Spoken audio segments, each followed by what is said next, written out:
Thank you, Nutrafol, for sponsoring today's video. Hey everyone, what's going on? Kyle Krieger here, and today we're going to be talking about hair for my grooming video this month. Yeah, I'm excited. I woke up today with this. As you can see, it's a little, I'm looking at my monitor like, whoa. Hair is a very important topic to me. It's something I've dedicated the last 15 years of my life to, is learning, talking, teaching, cutting hair. So over the years, a lot of my clients, friends, family, whoever, has come to me for insights about or advice on how to grow their hair, how to get healthier hair, how to keep it shiny, like tons of questions. So I thought, for once and for all, I'm gonna make my grade 8 video. It's gonna be a video about my grade 8 tips, tricks, secrets, insights about how to keep really healthy hair, how to grow long, shiny, beautiful locks, and how to take care of your hair so that you have the most healthy scalp, hair shaft, follicle possible. These insights will help you go from something like this to this. Some of you are like, I don't want that. Like, looking at the monitor, does it look good? And I'm like, of course it looks good, because I do all these things that we're about to talk about. So if you want your hair to be shiny, healthy, looking brand new, then you'll do this too. Okay? So listen up, 10s, a 6 is speaking. Okay, so let's dive into this video. My dad jokes are, let's put those on the back burner, okay? So let's move into number 1, which is diet. So diet is something you've probably heard, I don't know, 100 times, and that's because it is very, very important. It definitely is to me. I am a firm believer that 70% of how you look, of how your hair looks, of how your skin, your body is what you put into it. 30% would be other things, like the type of damage you put your hair onto, the type of UV exposure you put your hair under, the type of sheets and pillowcases and types of towels that you use. Like, there's other things, yes, that play a role, but diet and things that you put in your body are, to me, of the utmost importance. So my diet is mostly plant-based. So I can speak for myself and say that the things that I like to put in my body are definitely helping and targeted towards building amino acids and proteins to help my hair grow are vegetables, are fruits and vegetables like papaya, almonds, broccoli, cauliflower, apricots, hazelnuts, pumpkin seeds, pumpkin, kelp, kale, buckwheat, carrots, cantaloupe, sesame seeds, hemp seeds, cucumber, cashews.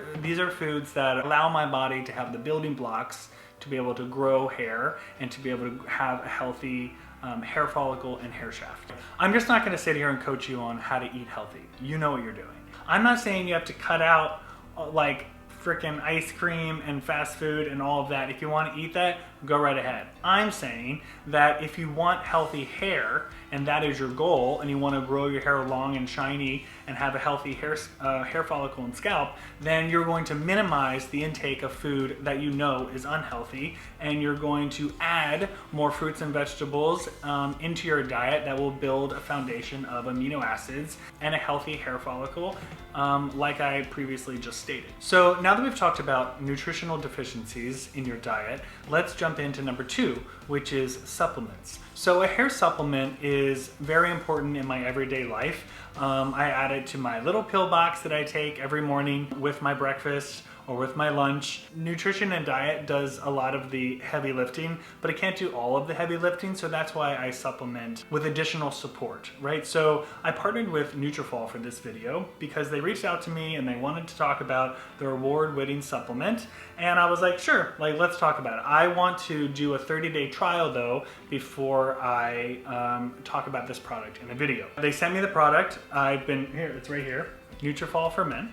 I've been taking this pill every day for the past 30 days, and I took like a couple selfies like over the month just so you could sort of see my hair throughout the month. Consistency matters a lot, and you want to use this product and expect results a little bit over 6 months. But even after a month, I feel like I saw a pretty great response. My hair feels solid. When I style it, it feels very soft. It feels very full. I've noticed that the length that it has been grown in the past 4 weeks has been a little bit longer than what it normally grows in a month. Usually my hair grows about ½ an inch a month. This month it feels like it grew longer than that. All these things are great. Other little like side benefits that I noticed is like I was sleeping better, just like sleeping like great the past month. Also, my sex drive has been like kind of boosted some, so I've been, I feel like my libido has been enhanced. And I looked on the website, I was like, could this have anything to do with like sort of the supplement that I've been taking? And yes, it seems like a lot of people experience these benefits also with taking the supplement. So this happens because DHT in your system affects the hair follicle. In men particularly, also in women, but mostly in men, DHT sort of will shrink the hair follicle over time, and in turn stop the hair from growing out of that hair follicle, which then leads to thinning of the hair or male pattern baldness. So over time, this supplement, if you're using it consistently, can help you keep really healthy hair and potentially have regrowth in your hair to potentially grow your hair longer, stronger, more healthy. And I found in the past 30 days that I've been using this product that rings true for me, and I feel like I am way below the threshold of what they suggest, like 3 to 6 months to see results. So if I saw results after 30 days, then I'm definitely going to continue to use this product and add it to my daily regimen of my little pill box intake. So if you want to join me on my hair growth journey, and you want to also be on a hair growth journey, then you can slide down into the description box after this video, or now I guess, but I want you to stay for the other 6 things. And you can jump down there, there's going to be a link, and you can save $50 when you sign up for a 3-month subscription to Nutrafol. So I hope that you have success with this. I want you definitely to report back from me, and I also want you to maybe like hurry up on this and decide, because it is going to be a limited time offer. So if you want to, after this video, jump down there, that would be great. Comment and let me know after 3 months if you actually found the results, because I would love to know if you're having the same results as I am. Okay, so now we're on number 3. Let's talk about hair damage and processing. So over my 15 years of doing hair, I have done many things to my hair. I have turned it blue, I have turned it blonde, I have blow dried it, flat ironed it, you know, like I haven't permed it, but I wouldn't be that silly. But you know, I've done a lot of processes to my hair, and I can tell in my own hair experience and also doing hair on other clients that people that do not process their hair, people that keep their hair natural or have very minimal styling and processing have the most healthy hair.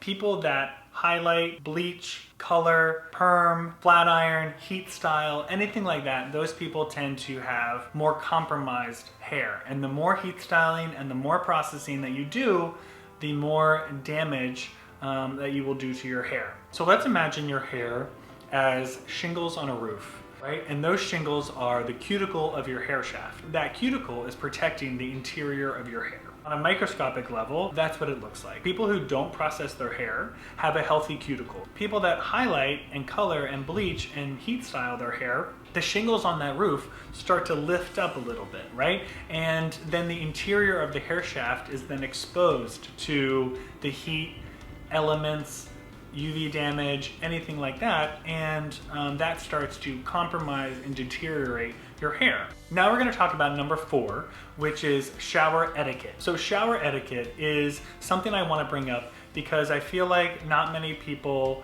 you know that they are actually hurting their hair by what they do and use in the shower. We sometimes live in areas that we cannot control the hardness of our water. Hard water, which you probably deduce from the name, is much more challenging for your hair and also for the food that you eat, if you wash with them, for your body, for your skin, for soap. It's challenging for everything. Soft water is where it's at. Soft water is what we want. On a molecular level, hard water has more calcium and magnesium and a different pH level that affects hair and food and your body and your skin a little bit more harshly than soft water does. So if you do live in an area with hard water, I would highly suggest that you invest in an apparatus or a water softener that can go on the head of your sink and on the head of your shower, so that so it filters the water that comes out, and in turn it has a lighter impact on your hair, and you actually will notice a massive difference in the way that your hair feels and the way that it styles, just based on the pH balancing and the metals that the filter will hold back. So another thing I noticed is my clients and my friends and family and even I do too, love to take like hot, steamy showers. I will say that I've learned to love cold showers a lot more. It sort of reminds me of like, if you have bread in a cupcake and you never eat the cupcake, then bread is great, right? But if you eat the cupcake sometimes, then you realize the bread is just not as good. So that's how I think about hot and cold showers. If you always take cold showers, it's great. But if you take a hot shower every now and then, you're like, oh God, why do I put myself through this? But yeah, so try to take, or try to minimize the heat that comes out of your shower. You can start warm, and then at the end, you can do a cool rinse. That way you can close the cuticle on your hair shaft that we talked about earlier and kind of lock in that moisture to the hair. So heat will actually open up the cuticle and open up all your pores, but if you use a cold rinse afterwards, it will close all your pores and it will close the hair shaft. That way we want to lock in that moisture so that your hair feels more healthy. And in turn, if the hair shaft is locked with the cuticle, then it will not be as susceptible to UV damage and outside environmental aggressors. So yeah, your hair will just feel more moisturized and more hydrated and healthy. For number 5, let's continue with the shower etiquette, but we're gonna move on to shampoo and conditioner etiquette. So in the shower is obviously where you're shampooing and conditioning your hair, as you should. I'm not sure that you should be doing it how you were taught growing up. If you have curly, highly textured or coily hair, you probably already know this. However, if you have like straight or wavy hair, maybe you don't really know this, but I think you should follow suit and follow the people that have curly hair. I suggest to my clients of shampooing once a week or every 2 weeks, and in between they should be doing a dry shampoo or something that that they can spray on the hair to kind of absorb the oil a little bit and kind of get them to the next shampoo. I understand that some people have very oily scalps and they definitely need to shampoo often. That's totally fine. Maybe I'm not talking to you as much. However, I would suggest that you try to make it without shampooing every day. My 15 years of experience of doing hair, people that shampoo every other day, every 3 days, once a week, I feel like have more moisture in their hair and their hair is softer and more healthy. So moisture is key, and your body produces an oil to keep your hair moisturized, but it can't be moisturized if you strip it away every day. So number 6 is product buildup on your scalp. And also maybe some preventative measures that we can do to protect your hair. When you're using a lot of product, like I do, there's gonna be product buildup on your scalp that's gonna block the hair follicle or kind of get into the hair follicle, and it's gonna affect the growth and health of your hair. So one thing that I've been doing is once a week, I'll do an apple cider vinegar rinse where I'll mix in apple cider vinegar, which is like well known as like a cure-all for everything. It's something you should also even take a shot of every day as well for gut health. I'll put like a 1/4 cup of apple cider vinegar in water, and then I'll like kind of stir that up and mix it around and then take it into the shower with me and pour it on my hair. And that way I kind of get like a good solid scrub in there with an apple cider vinegar to help cleanse my hair in a more gentle way and remove product buildup on my scalp. So number 7, let's talk about protecting your hair from yourself.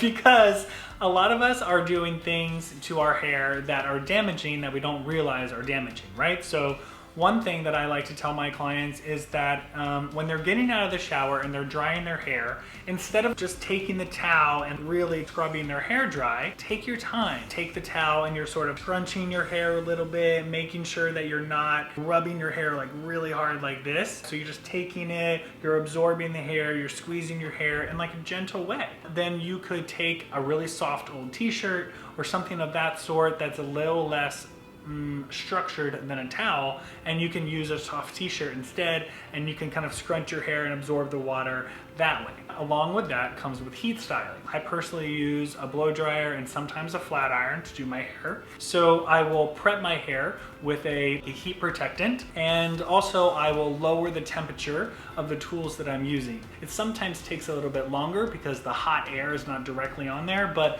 I'm willing to give my hair that time because I want it to be healthy. When I'm using a flat iron or curling iron, I don't use a curling iron, but if you use a curling iron, I know to get that certain style, it has to be hot. But if you're gonna have to use it hot, at least put a heat protectant on it first. A lot of people use hats, like I personally wear a lot of hats to protect my hair.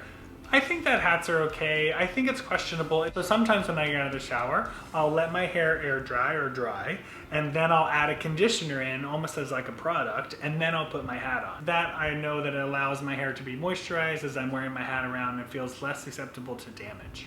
If you have longer hair and you put your hair up in a ponytail, I would highly suggest that you don't put your hair up in a ponytail wet and then let it dry. Your hair has 25% more elasticity when it's wet than when it's dry, right? So if you put it up wet and you tie it really tight and then you let it dry, your hair is snapping and breaking in the middle because the elasticity when it's dry is 25% less. We don't want to have any hair breakage like that because that's going to keep your hair from growing long and growing healthy if it's snapping in the middle. Dry it and then put it up. Or if it's going to put it up wet, at least like keep it wet, right? We don't want to necessarily have it go from wet to dry while it's pulled tight in a ponytail.